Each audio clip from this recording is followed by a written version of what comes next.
नमस्कार, मैं Bhimrao Lonare IBM TV 9 news और डब्ल्यूएच न्यूज़ में मैं आपका स्वागत करता हूँ। मैं आपको बताना चाहूँगा हम हमारे इस दोनों चैनल के माध्यम से हम एक विशेष व्यक्ति जो उनकी मुलाकात हम लेते हैं, लेकिन आज हमारे साथ में जो आज़ादी में जिनके यानी भगत सिंह जी जो है उनके क्रांतिकारी जो अमर शहीद भगत सिंह जी के छोटे भाई कुलवंत सिंह के पुत्र किरणजीत सिंह हमारे साथ में है। आज वो नागपुर में आए हैं, उनका कल सत्कार समारोह है। मैं उनका सबसे पहले तो इस नागपुर नगरी में स्वागत करना चाहूंगा। सर, आपका इस नाग भूमि में, इस दीक्षा भूमि के इस शहर में आपका बहुत बहुत स्वागत करता हूँ। बहुत बहुत धन्यवाद। मेरे लिए भी सौभाग्य की बात है कि मैं आप सबके बीच में पहुंचा हूँ। सर, खास बात तो ये है कि यहाँ पे महामानव डॉक्टर बाबा साहब आम्बेडकर जी जो संविधान निर्माता है, उन्होंने यहाँ पे ही बौद्ध धम्म की दीक्षा ली थी। ऐसी नगरी में आप आए हैं तो मैं तहे दिल से आपका बहुत बहुत स्वागत करना चाहता हूँ। मेरा सौभाग्य है जी। सर, क्या लगता सर आपको? मेरा पहला सवाल यही है कि क्या लगता देश संविधान के मार्ग पे चल रहा है? बात यह है जी कि बहुत बड़े बलिदान देके आजादी मिली और आज संविधान से थोड़ा दूर होता जा रहा है। जो भावना थी शहीदों की और स्वतंत्रता सेनानियों की, देश उस रास्ते पे चला गया है जो उन्होंने कल्पना नहीं की थी। तो जिस तरह से उन्होंने ये चाहा था कि समाज के बिल्कुल अंतिम छोर पे जो आदमी खड़े हैं उन तक आज़ादी की लाभ पहुंचे, उन्हें तरक्की का मौका मिले। आज हम जातिवाद में, धर्म और भाषा के झगड़ों में अपने समाज को फंसा रहे हैं, तो ये दुर्भाग्यपूर्ण है। बाबा साहब का जो योगदान है, संविधान उन्होंने दिया, वो अमूल्य है। और भगत सिंह जी और बाबा साहब की एक ही रास्ता था कि जो शोषित वर्ग है उसे ऊपर उठाया जाए, उसे सच्चे मायनों में समाज की अग्रिम पंक्ति में लाया जाए। तो उनका बलिदान इसी बात के लिए था। और सरदार भगत, मेरे परिवार की 3 पीढ़ियां स्वतंत्रता आंदोलन में लगी रहीं। मेरे परदादा जी से शुरू हुआ। मेरे दादा 3 भाई थे जिनमें से एक शहीद हो गए। दादाजी किशन सिंह जो भगत सिंह जी के पिता थे, उन पर 42 मुकदमे राजद्रोह के चले। उनके छोटे भाई थे सरदार अजीत सिंह जो किसान नेता थे। लाला लाजपत राय के साथ मिलकर उन्होंने पगड़ी संभालो जट्टा नाम की एक मूवमेंट चलाई। उन्हें बर्मा में निर्वासित कर दिया गया। उसके बाद वो अगले 40 साल तक देश से बाहर रह के उन्होंने संघर्ष किया। नेताजी के साथ मिलके वो भारत आए, आईएनए बनाई उन्होंने और उसके बाद वो 1947 में लौटे। तो एक ऐसी पृष्ठभूमि में भगत सिंह जी का जन्म हुआ और भगत सिंह जी का जो बलिदान है वो हमें बताता है कि कितने संघर्षों से, कितने, भगत सिंह एक व्यक्ति नहीं थे, वो एक विचार थे और वो विचार जिंदा है। वो एक शायद बहुत कम स्वतंत्रता सेनानी थे जिन्होंने ये सोचा था कि आजादी मिलने के बाद, अंग्रेजों के जाने के बाद देश का क्या स्वरूप होगा। तो सरदार भगत सिंह ने बिल्कुल स्पष्ट कहा था कि सिर्फ गोरे चले जाएं और उनकी जगह काले उद्योगपति और दूसरे लोग आके बैठ जाएं, बड़े पैसे वाले और बड़े उच्च समाज वाले। इसे आजादी नहीं कहते। जब तक अमूल चूल परिवर्तन नहीं होगा, सामाजिक क्रांति नहीं होगी, तब तक सच्चे अर्थों में आजादी नहीं आएगी। तो अभी देश उससे बहुत दूर है और भी जरूरत है कि हम समाज में उनके विचारों को, उनके इतिहास को जगाते रहें। जैसे अरगुलेवार जी ने यहाँ एक बहुत सुंदर संस्था बनाई है जो समाज सुधार के और लोगों की सेवा का काम कर रहे हैं। तो ये जन जागृति का बहुत बढ़िया एक साधन है। मैं इन्हें बधाई देता हूँ। आप सब साथी जो इनके हैं सबको बधाई देता हूँ कि ऐसी सामाजिक चेतना के लिए आप लोग काम कर रहे हैं। सर, अब मेरा एक क्वेश्चन ऐसी है कि अभी जब अंग्रेजों का जब काल था और अभी का जो दौर है, क्या लगता है आपको अंग्रेजों का दौर और अभी के दौर में क्या अंतर आपको दिखाई दे रहा है? मुख्य तौर पे वही है सब कुछ। भगत सिंह जी ने कहा था कि अगर हम समझौते से आजादी लेंगे तो वो सच्ची आजादी नहीं होगी। संघर्ष करके अगर आजादी लेंगे तो हम अपनी शर्तों पे लेंगे और समझौते से अगर आजादी आएगी तो वो अंग्रेजों के, तो और वही सब कुछ हुआ है। जो लोग समाज में जो लोग समाज में उस समय आगे थे उन्होंने अपनी टोपियां बदल ली और वो इस सरकारों में और इन सब के आगे आ गए। तो स्वतंत्रता सेनानी और उनके वंशज उपेक्षित रहे हैं, किसी को कोई कामना नहीं थी। मतलब भगत सिंह जी के बाद उनके जितने भाई बहन हैं, मेरे पिताजी भी 5 वर्ष के लिए जेल में रहे, मेरी बुआ, मेरे चाचा, मेरे दूसरे ताया जी कुलबीर सिंह, सब लोग लंबे अरसे के लिए जेलों में रहे। तो ये संघर्ष कुछ किसी स्वार्थ के लिए नहीं था, ये समाज को बदलने के लिए था। जिस प्रकार से यानी आपका परिवार जो है जिस प्रकार से इस देश को स्वतंत्रता के लिए बलिदान दिया, उस प्रकार से सरकार ने आपके परिजनों की तरफ जिस प्रकार से ध्यान देना चाहिए उस प्रकार से ध्यान नहीं दे रहा है। क्या लगता नहीं आपको कि कहीं तो भी जो सरकार है वो भूलती नजर आ रही है? हाँ जी, पूरी उपेक्षा हुई। सरदार भगत सिंह तो उन नामों में से है जिन्हें सब जानते हैं, हजारों लाखों लोग ऐसे हैं जिनका कोई नाम भी नहीं जानता। तो सबकी उपेक्षा हुई और धीरे धीरे उन्हें भुला दिया गया। इतिहास में से, पाठ्यक्रमों में से उन शहीदों के पाठ हटा दिए गए और एक छोटी छोटी बात के लिए बहुत संघर्ष करना पड़ा। संसद भवन में उनकी प्रतिमा लगे इसके लिए 50 साल तक संघर्ष हुआ। तब जाके 2008 में जब उनकी जन्म शताब्दी मनाई गई तो लोकसभा के बाहर उनकी मूर्ति लगी। तो ये साबित करता है कि इनकी कोई इंटरेस्ट नहीं था इसमें। तो लेकिन कोई अपेक्षा नहीं थी। आज शहीद परिवारों की ये इच्छा है कि उन शहीदों के सपनों का देश बने, समाज में अमूलचूल परिवर्तन हो, बिल्कुल बेसिक जो फंडामेंटल चेंज है वो हो, और जो पिछड़े लोग हैं, जो दलित हैं, जो शोषित हैं, उन्हें आगे लाया जाए। भगत सिंह जी ने कहा था कि वो ऐसा समाज चाहते हैं जिसमें एक आदमी दूसरे आदमी का शोषण न करे, एक्सप्लॉयटेशन ना हो। तो अगर हम उस सपने, उनके सपने का देश बना सकें, ये उन्हें सबसे बड़ी श्रद्धांजलि होगी और हमारे लिए सबसे बड़ी ये उपलब्धि होगी।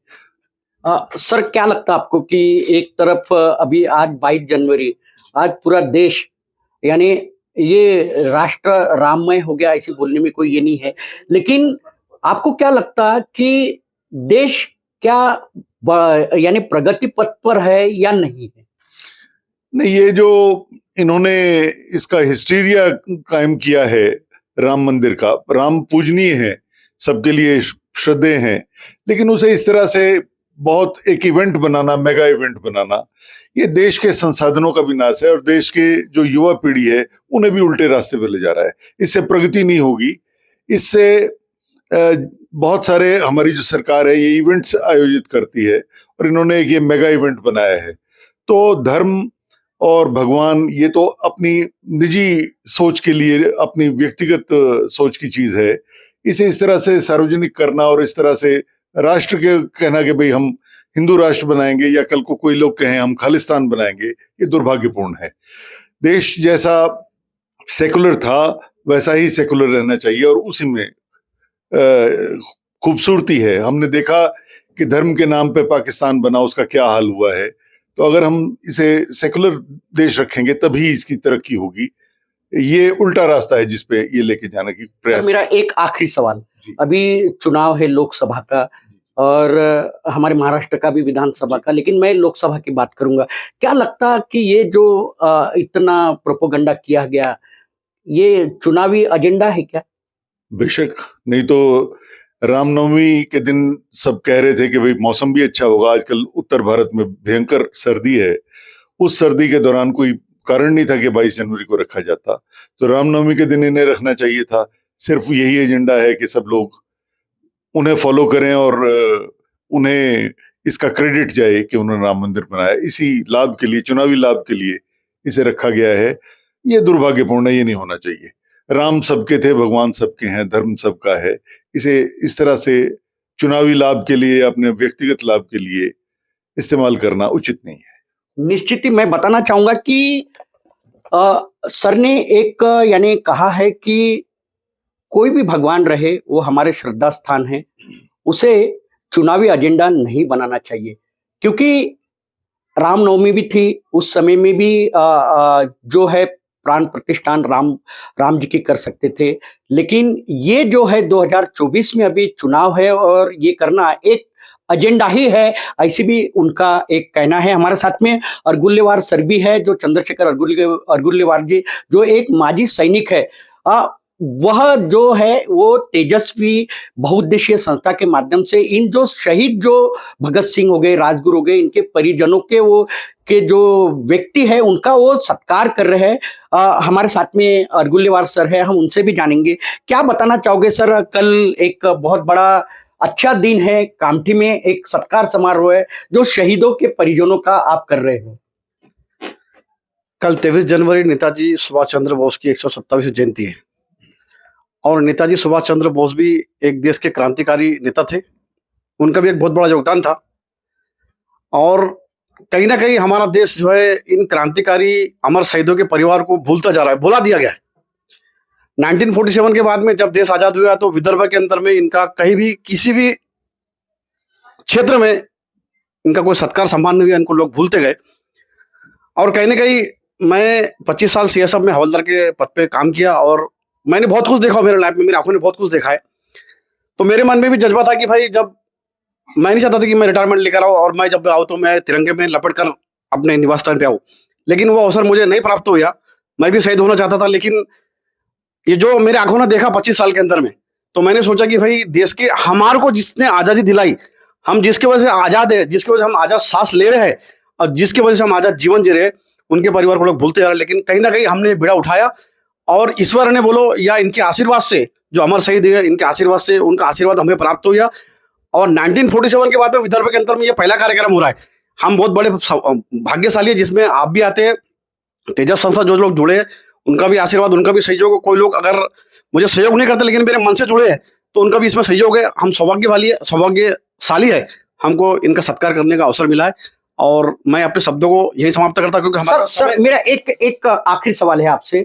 आपने यानी भाभी ने भी देहदान किया, आपने भी देहदान किया है, क्या बताना चाहोगे? ये प्रेरणा हर किसी ने लेना चाहिए आपसे। दोनों ने आपने देहदान करने का क्यों एक संकल्प किया आपने? नहीं, देखो कोई भी चीज का, लोनाले साहब मैं आपको बता दूं, कोई भी चीज जज्बा होना चाहिए। देखो ये शरीर है, मिट्टी है, जब मैं मरूंगा तो कहते हैं कि जैसा मेरा जो धर्म हिंदू है, मैं धर्म को नहीं मानता हूँ, धर्म एक ही है इंसानियत का, और जात एक ही, स्त्री एक पुरुष, दो जात एक स्त्री एक पुरुष। लेकिन मैं जिस धर्म में पैदा हुआ तो मुझे मालूम है कि मेरा परिवार जो मेरे मरने के बाद मेरी क्या गति करेगा। आग लगाई जाती है, जलाया जाता है, राल मारी जाती है, घी मारा जाता है और 5 मिनट के बाद लोग मुड़ के घर चले जाते हैं, भूल जाते हैं परिवार को।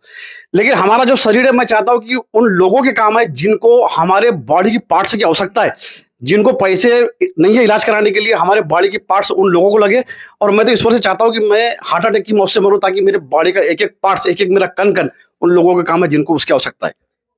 निश्चित ही मैं बताना चाहूंगा कि अरगुल्लेवार सर ने और जो भाभी है उन्होंने अपना जो देहदान किया है और इनसे भी प्रेरणा लेना बहुत जरूरी है। और हमारे साथ में जो भगत सिंह जी के जो पोते हैं, उन्होंने जो बताया कि आज जो देश की हालात के बारे में उन्होंने जो बताया हमें, ये सही में हमें चिंता का एक विषय बन गया है।